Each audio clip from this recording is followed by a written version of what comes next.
मैं अगर क्रिकेट की भाषा में बात करूं तो अब आप अर्धशतक बनाने के बिल्कुल नजदीक हैं। हमारी शुभकामनाएं हैं शतक बने, आगे शतक बनते चले जाएं।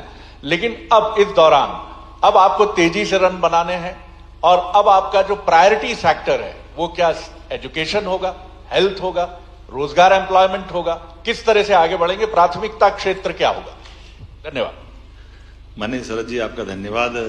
जैसा कि हमने अपनी प्रायोरिटी में बताया था कि हमने अपनी 2024 में बहनों के लिए वो वर्ष समर्पित किया, ये वर्ष उद्योग और रोजगार के लिए किया। तीसरा हमारा एग्रीकल्चर सेक्टर है।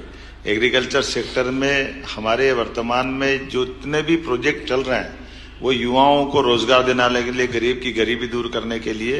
लेकिन एग्रीकल्चर में जितनी ग्रोथ रेट हमारी है उस ग्रोथ रेट को मेंटेन करते करते जो वर्तमान में हमारा सिंचाई का रकबा, जैसे केवल जानकारी के लिए बताऊंगा कि हमारा ये जो सिंचाई का रकबा लगभग 42 लाख हेक्टेयर था, आज की स्थिति में हम इसको 54 लाख हेक्टेयर तक ले गए। लेकिन 5 साल में हम 100 लाख हेक्टेयर तक ले जाने वाले हैं।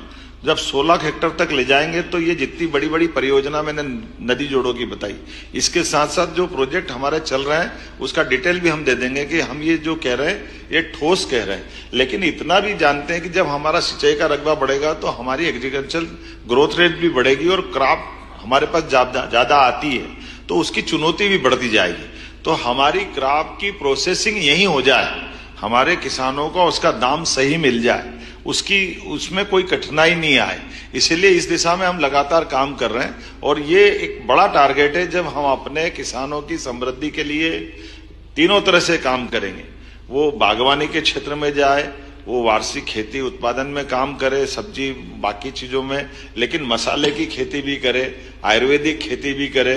और उसी के साथ साथ जैसे मान लो ज्यादा प्याज आ जाए तो प्याज उसको फेंकना नहीं पड़े, तो इसलिए हम एरिया आइडेंटिफाई करके प्याज से पाउडर कैसे बनता है, लहसुन से पाउडर कैसे बनता है, तो उससे जुड़ी हुई इंडस्ट्रियों को जोड़ करके उसकी प्रत्येक क्रॉप का दाम भी सही मिले और कठिनाई नहीं आए, इस पे भी काम करें।